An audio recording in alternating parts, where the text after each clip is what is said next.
কার ছদ্ম নাম হচ্ছে শ্রীপান্থ সেটা বলতে হবে। আচ্ছা, তাহলে সঠিক উত্তর হচ্ছে নিখিল সরকার। 2 হচ্ছে নিখিল সরকার, যার ছদ্ম নাম হচ্ছে শ্রীপান্থ। এই শ্রীপান্থ বা নিখিল সরকারের আরেকটি গল্পও কিন্তু আমরা 9-10 বইতে কিন্তু আমরা পেয়েছি। সেই গল্পটির নাম যদি আপনাদের মনে থাকে অবশ্যই আমাকে কমেন্ট করে জানান যে নিখিল সরকার শ্রীপান্তের ওই গল্পটির নামটা কি। পরবর্তী প্রশ্নে চলে যাচ্ছি, 7 নম্বর। কেরি সাহেবের কাছে রামরাম বসু কত টাকা পেতেন? মানে কি হলো, রামরাম বসু কে ছিলেন? তিনি কেরি সাহেবের মুন্সি ছিলেন। মুন্সিজি গল্পটা থেকে প্রশ্ন করা হয়েছে যে কেরি সাহেবের কাছে রামরাম বসু কত টাকা পেতেন?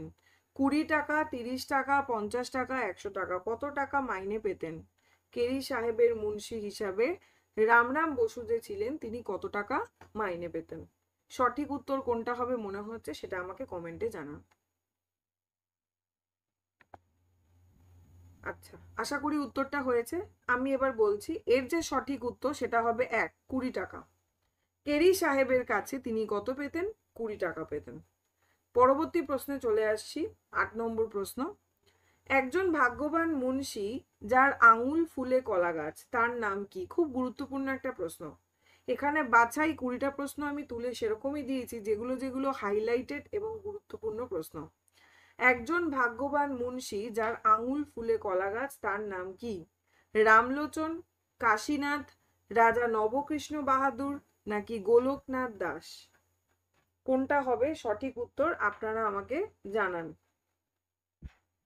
কোনটা সঠিক উত্তর হবে বলে আপনাদের মনে হচ্ছে? আচ্ছা, এর যে সঠিক উত্তর আশা করি আপনারা করেছেন, আমি বলছি সেটা হচ্ছে 3 নম্বর। রাজা নবকৃষ্ণ বাহাদুর সম্পর্কে কিন্তু এই কথা বলা হচ্ছে। এই রাজা নবকৃষ্ণ বাহাদুরকে নিয়ে অনেক ধরনের প্রশ্ন কিন্তু রয়েছে যে কে তাকে রাজা বানিয়েছিলেন। ঠিক আছে, এটাও কিন্তু একটা প্রশ্ন। এরপরে যখন আবার পরীক্ষা নেওয়া হবে তখন এইগুলো বাদ দিয়ে যে আরো কিছু বাছাই প্রশ্ন আছে সেগুলো নিয়ে আমি আসব। নেক্সট প্রশ্নে চলে যাই, 9 নম্বর।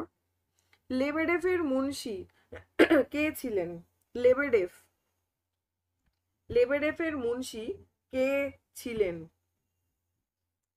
হেরাসিম লেবেডেফের নাম আমরা শুনেছি নিশ্চয়ই। বাংলা ভাষার যিনি প্রথম নাট্যকার হেরাসিম লেবেডেফ, তার মুন্সি কে ছিলেন? কাশীনাথ, গোলকনাথ দাস, রামলোচন, নাকি নাজারুল্লাহ?